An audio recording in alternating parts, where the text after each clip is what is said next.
The day I decided to divorce, I unexpectedly awakened the ability to read minds. I always thought my wife, who had been indifferent to me, must be eager for the divorce. To my surprise, I heard her inner voice crying, "What should I do? My husband doesn't want me anymore, but I don't want a divorce. Boo-hoo." I was dumbfounded, but in the next second, when I blinked, I found myself back in the moment during our sophomore year when I confessed my love to her. She, the campus queen, rejected me in public. People around mocked me with cold sarcasm, but I distinctly heard the joyful voice in her heart. She thought, "I'm so happy. Oscar finally confessed to me. Now I must make him cry and ensure he only ever loves me." Furious, I tore up the love letter I had planned to give her right in front of her and threw it into the trash can without a second thought. Chapter 1. Let's get a divorce. Sitting at the dining table, I said this to Ruby, who was cooking. She merely pressed her lips together and coolly responded, "Can you not disturb me while I'm frying?" I gave a bitter smile. Maybe. To Ruby, every extra word I said to her felt annoying.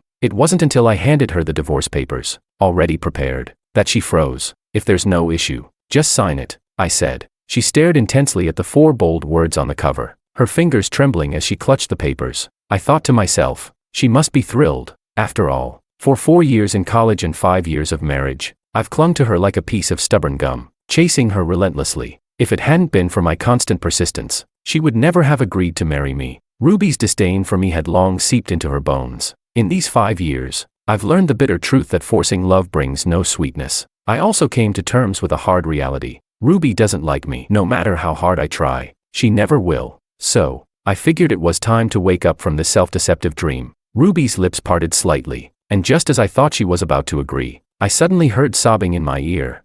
A voice cried out, "My husband doesn't want me anymore. What should I do? What should I do? Did I do something to upset him recently? It doesn't seem like I did. Then what is it? Boo-hoo." I was utterly bewildered. Chapter 2. I stared wide-eyed in shock. That voice was Ruby's. But she had always been so cold and distant, never addressing me so intimately. After we got married, no matter how proactive I was, she always pushed me away in disgust, yelling at me to stay away and never touch her. How could she possibly care this much about my feelings? It must be an illusion. It had to be a hallucination.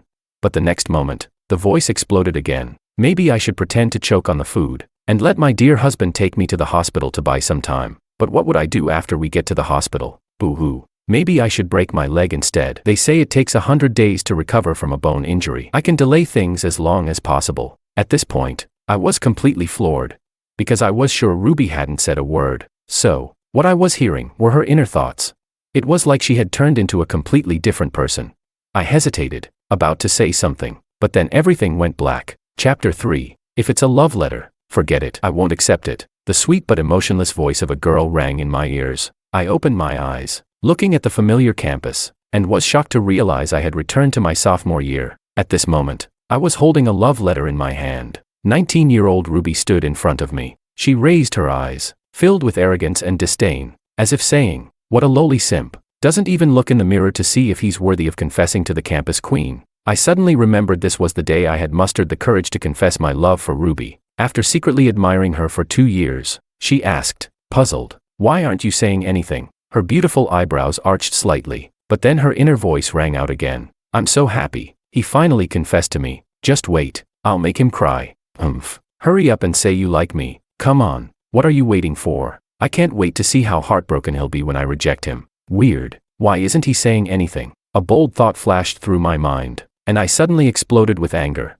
Could it be that Ruby actually liked me too? Was she just pretending to be indifferent to me all these years? If that was true, then all the persistence and efforts I had made over the years must have made me look like a total fool in her eyes. Chapter 4. Realizing this, I gritted my teeth, and my fists clenched so tightly that they made a cracking sound. Ruby noticed and kept a calm expression, but her inner voice began to panic. Something's wrong. Why does he look a bit angry? Maybe I should say I need to test him, to string him along and buy more time. What if he gets really mad and never comes after me again? What should I do then? She pouted, as if making a difficult decision, then nervously reached out her hand toward me and said, "All right, I can accept your love letter, but that doesn't mean I'll accept your feelings. I need time to test you." Seeing her reluctant gaze, I couldn't help but laugh in disbelief. I asked, "Who said this was a love letter for you?" Her eyes froze in confusion. In the next second, I tore the envelope in my hand to pieces. I said, "Move aside, idiot. You're blocking my way to the trash can." I stepped past her and threw the shredded paper into the trash can behind her. The air fell silent. I heard Ruby's breath catch. Her inner voice said, "Why did he tear up the love letter meant for me?" Out of the corner of my eye, I saw her eyes welling up with tears, about to overflow with sadness. I couldn't be bothered to say anything more. I averted my gaze and walked away from her without looking back. Chapter 5. The school cafeteria. I sat there holding my chopsticks,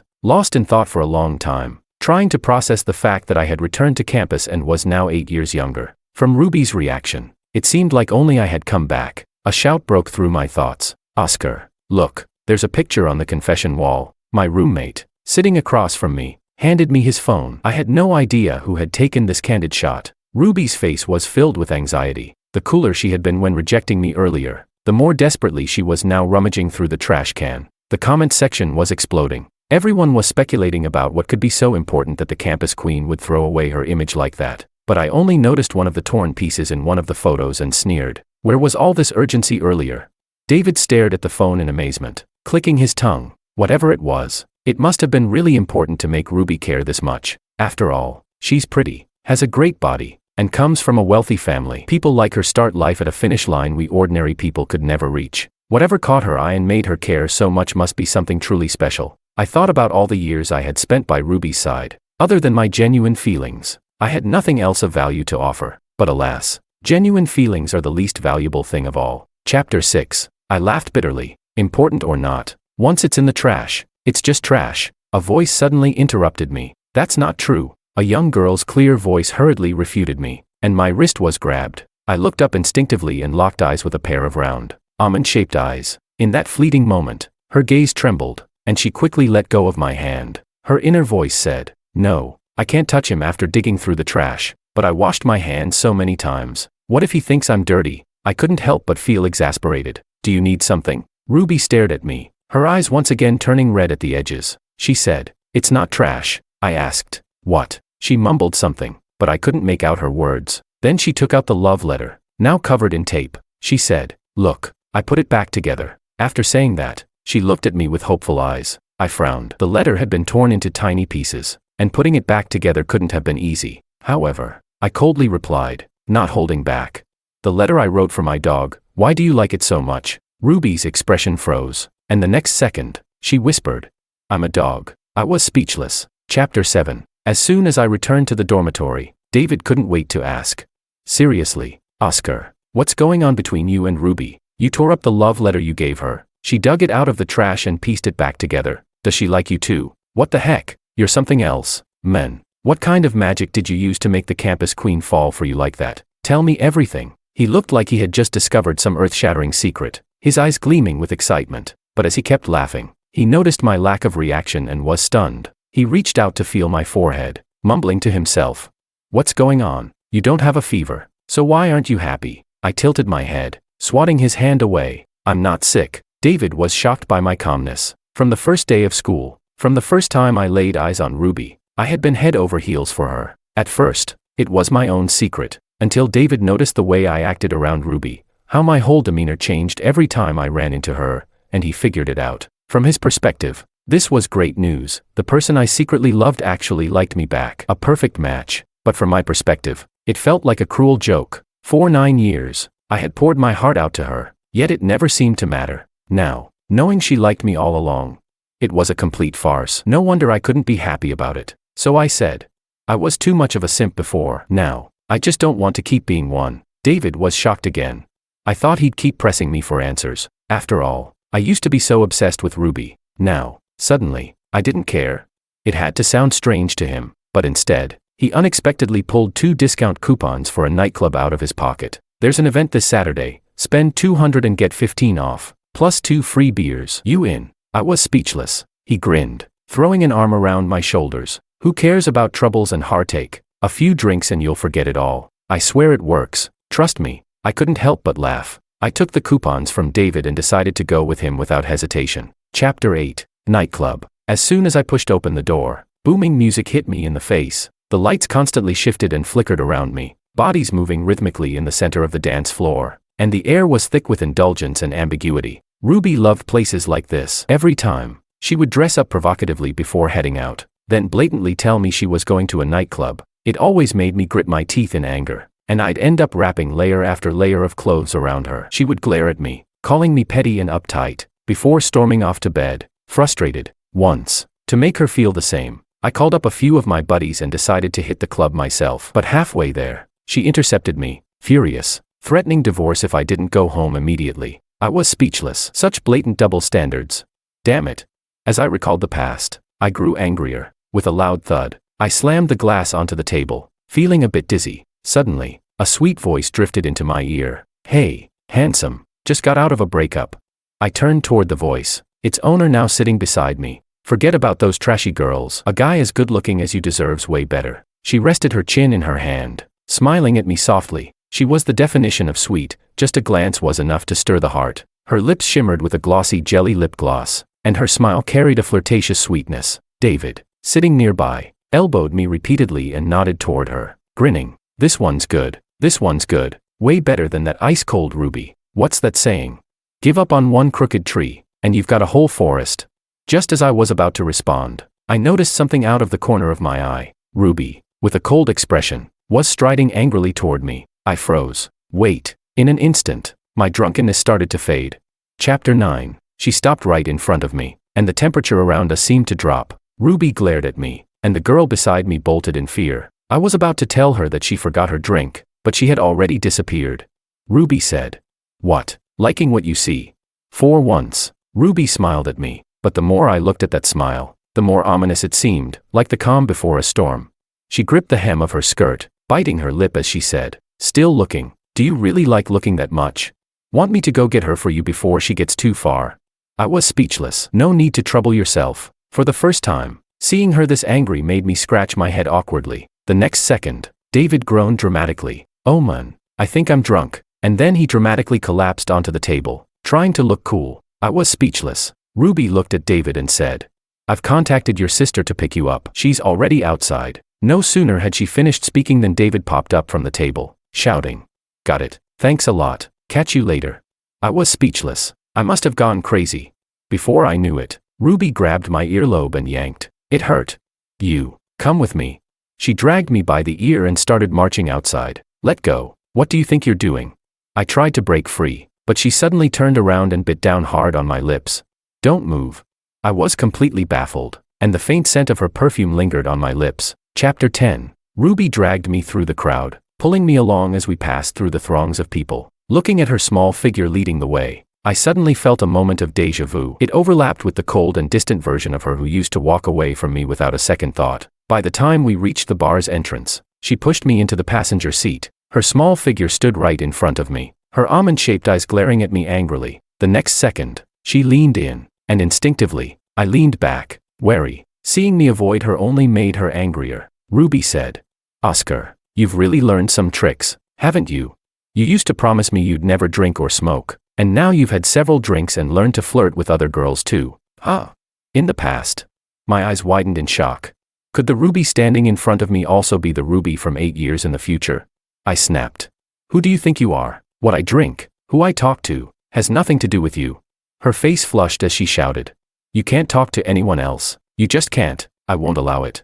I was speechless. I was about to open the door and leave, but suddenly, she slammed her foot on the gas. I couldn't wrestle the steering wheel from her, and jumping out of the car wasn't an option. I couldn't escape, nor could I leave. Since there was no way out, I might as well see what she was up to. She drove us all the way to the apartment we had rented after we first got together. As soon as we entered, the lights weren't even on before she threw herself into my arms. Chapter 11. She said, "Do you really not like me anymore?" Her voice was calm, but there was a hint of pleading in it. The soft moonlight shining through the windows cast a shadow of sadness on her face. I found it laughable. She was the one who wronged me, so why did she look like the one who was hurt? I took a deep breath, chuckling coldly. "Yes, I stopped liking you a long time ago." But Ruby only tightened her grip on my wrist, pressing me further. "Then who do you like? That girl from earlier?" "That's right." I lowered my head and looked her in the eye. I continued, "Not just her. I like any girl with a nice figure." Suddenly, she stood on her tiptoes and kissed me hard on the lips. I pushed her away. She bit her lip in frustration, her eyes brimming with tears that were just on the verge of falling. "I don't believe you. You're lying to me." I turned away, unwilling to look at her. I said, "Don't think that this will make me feel sorry for you." I sighed softly and said, "Ruby, This trick doesn't work on me anymore. The moment those words left my mouth, her tears began to fall one after another. I stayed silent, but the more I stayed quiet, the harder she cried. She tugged at my sleeve, cautiously looking at me as she said, "Are you really mad? You can scold me however you want. Just don't ignore me. Don't be so cold." Cold. I thought about how I had showered her with care and affection for years. She had enjoyed all the attention I gave her, all the while treating me like a fool, playing me for laughs. Now that I didn't want to deal with her anymore, she was the one coming to me. What a strange person. Chapter 12. Seeing that I remained silent, she lowered her gaze in disappointment, almost leaning into me. "Oscar, talk to me, please. I really know I was wrong." She placed my hands on her cheeks, gently rubbing against them, pleading with me sweetly. But all I felt was disgust, and I quickly pulled my hands away. I didn't want to touch her for even another second. My expression turned cold as I mockingly said, "A broken mirror can't be pieced back together. Just like that love letter you tore up. Once it's broken, it's broken. No matter how much you try to put it back together, it'll never be the same as it was. Delayed affection is more worthless than grass." But then she pulled a pristine love letter out of her pocket, handing it to me with an even more cautious gaze. "I wrote a new one. See, this one is intact." I was so furious I was at a loss for words. In fact, I almost laughed. I asked, "Do you think this is funny? Do you think I can't live without you? Ruby, do you enjoy seeing me grovel? Is that why you're not used to no one groveling at your feet anymore? What do you take me for?" Chapter 13. There was a flash of panic in Ruby's eyes. "I didn't mean that. Didn't mean that." I cut her off, interrupting her. "You rejected me on the surface but kept stringing me along in your heart, wanting to see me in pain after I got rejected. What didn't you mean? Are you some kind of sadist?" She froze. My smile only grew colder as I watched her face after her lies were exposed. But Ruby's expression only grew more pitiful as she softly said, "But isn't that what loving someone is like? Isn't it supposed to hurt? Isn't it supposed to be painful?" I was utterly dumbfounded, confused. I didn't understand what she was trying to say. Seeing my expression, she bit her lip, but she didn't explain further. Instead, she turned and switched on the lights in the living room, pulling me into another room. "Wait a second," she said. She stepped onto a stool and reached for a thick photo album from the highest shelf of the bookcase. Dusting it off, she opened it, unlocking memories that had been buried for a long time. Chapter 14. When you love someone, you naturally want to know everything about them. But in the 9 years I had known Ruby, she had never mentioned anything about her parents. From dating to marriage, I hadn't even met them. Whenever I tried to find out, I hit a dead end. Ruby never spoke of them, and after so many failed attempts, I eventually gave up. Now, the mystery that had plagued me for years was finally going to be answered. Chapter 15. This is my mother. She pointed to the woman in the photo. The background was a park, and she was holding Ruby, who couldn't have been more than 2 or 3 years old at the time. She was beautiful, elegant, and poised. Her smile was warm and soft, her eyes full of light. But as we flipped through more photos, her smile faded, and the light in her eyes gradually disappeared.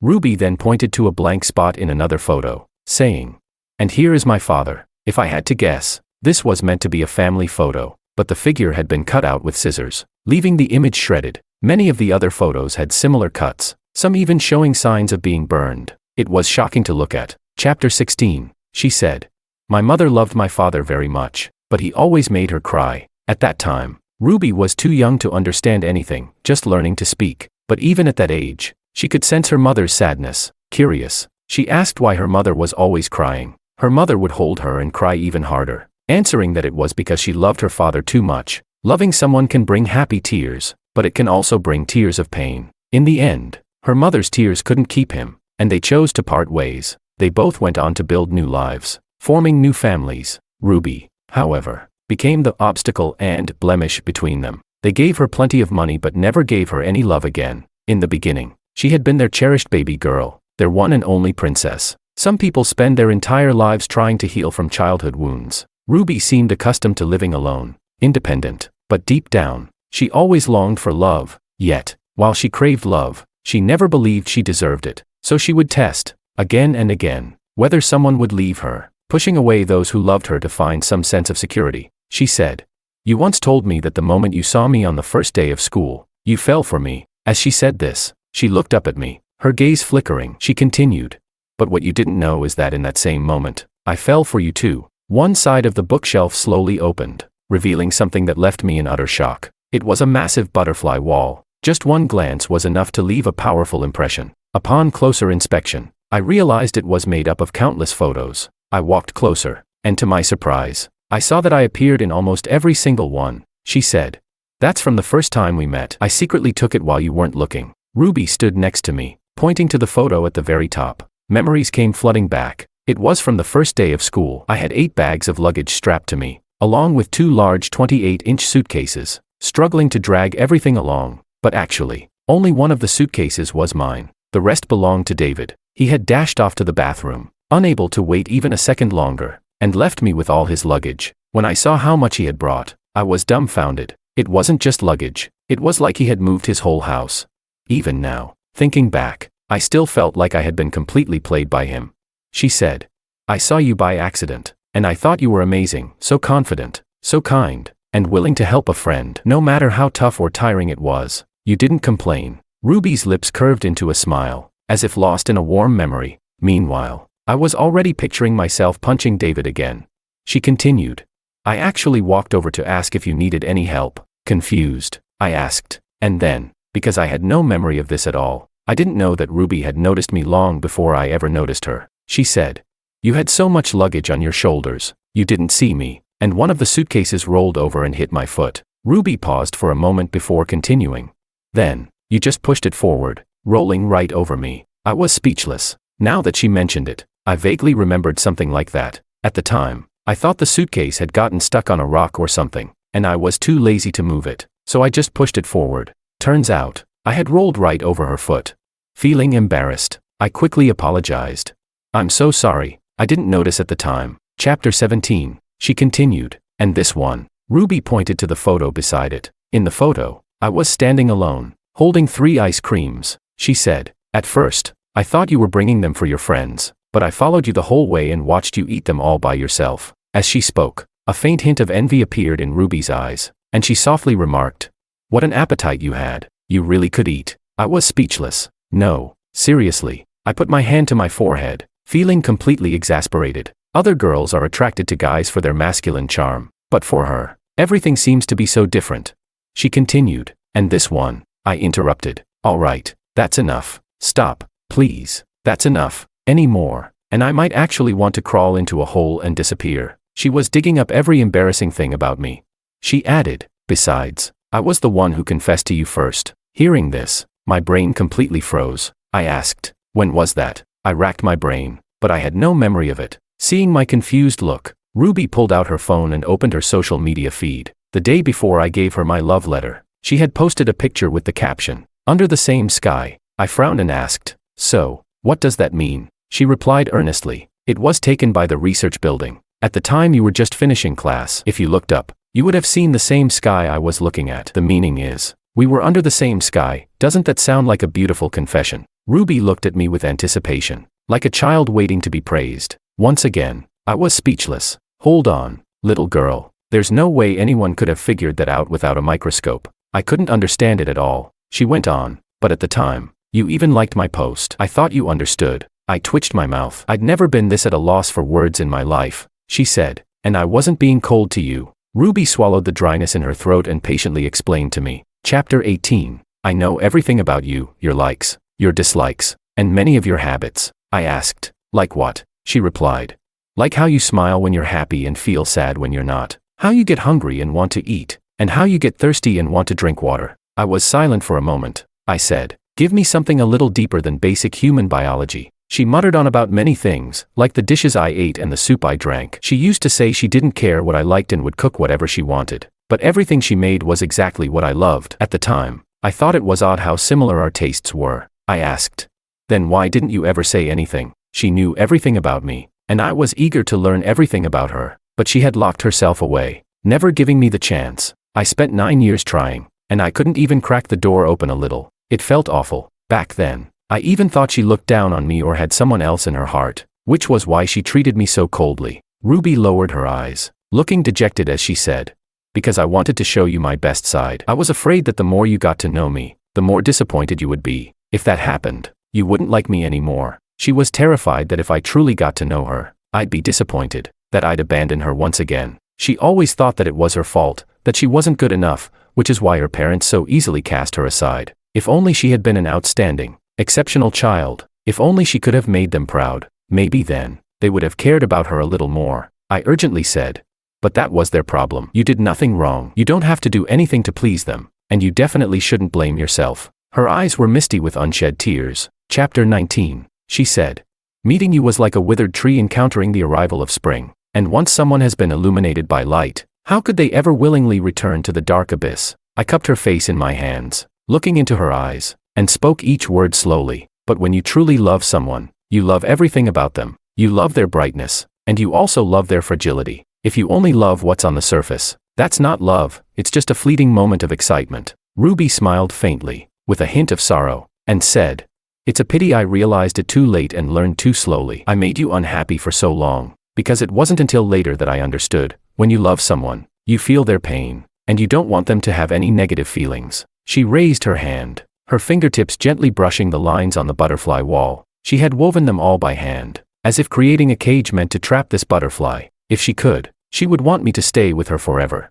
But if being close to her meant being close to sadness, she would rather cut these threads herself and let me go. It seemed like she wanted to trap me, but in truth, she had always been trapping herself. The night before I handed her the divorce papers, she made a wish on a falling star, because she realized that I didn't seem happy all these years, and she hadn't even noticed my love for her. She knew it was all her fault. So, she wished on the star, asking if she could go back in time and give me another chance to choose, even if it meant losing me completely. Oscar, she called softly, gazing at me with deep affection. She said, I've told you everything about me. So, do you still like me? Do you like this imperfect version of me? Chapter 20. My thoughts were a jumble. I did like her. That was true. After all, you can't just cut off years of feelings and say you don't care anymore. But everything we had been through, those moments, were also real. I was confused and took a deep breath, saying, sorry, I don't know. At least right now. I couldn't give her the answer she wanted. My response was probably what she expected.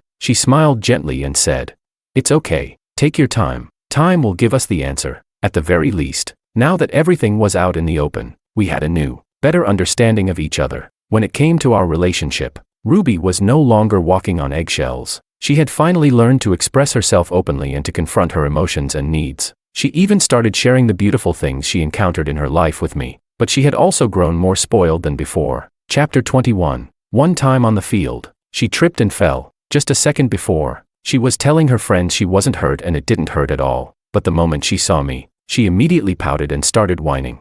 It hurts so much. Handsome, can you help me up? I was speechless. Chapter 22. She never used to like sweets, but now, when we go out, she'll buy 2 cups of milk tea, one for each of us. It reminded me of the time when Ruby and I first became a couple, and we went on our first date. I excitedly bought 2 taro bubble teas, thinking all girls liked sweet things. It was a new flavor, and it tasted great. I had waited in line for half an hour, eager to give it to her, but at the time, Ruby drank it with a frown the entire time and told me, next time, if you buy this again, you can drink both yourself. I was baffled. Seeing her reaction, I couldn't tell if she hated the tea or hated me. I chalked it up to her being on a diet, trying to stay in shape, and didn't want to eat too many sweets. This time, Ruby finally explained.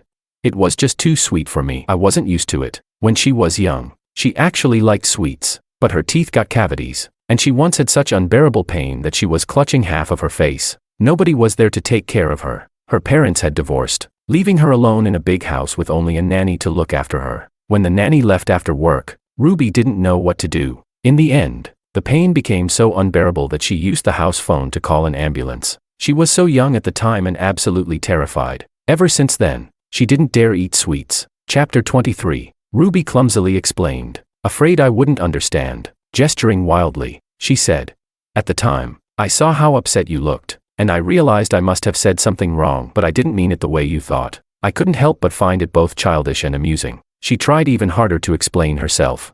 Really, you have to believe me, I responded. All right, I believe you. After spending all this time together again, I could see that a lot of her contradictions weren't intentional. She would think one thing, but once the words left her mouth, they would somehow come out all wrong. It was truly bizarre. She added, actually, after I went home that day, I ordered another cup of the same milk tea. Slowly, she started to accept that eating sweets wasn't the painful experience it had been in her childhood. On the contrary, sweets could lift her mood. She started imitating my preferences, learning things that no one had ever taught her. Like a clumsy child, she was figuring things out step by step, by watching others. I had spent 9 years teaching her how to love, and with my sincerity, I showed her that everyone deserves love, but to be loved, you first have to learn to love yourself. And so, she gradually learned. Chapter 24. The remaining 3 years of college passed peacefully. We each focused on our own lives. We chatted normally during the day, and during our free time, we would take walks around the track,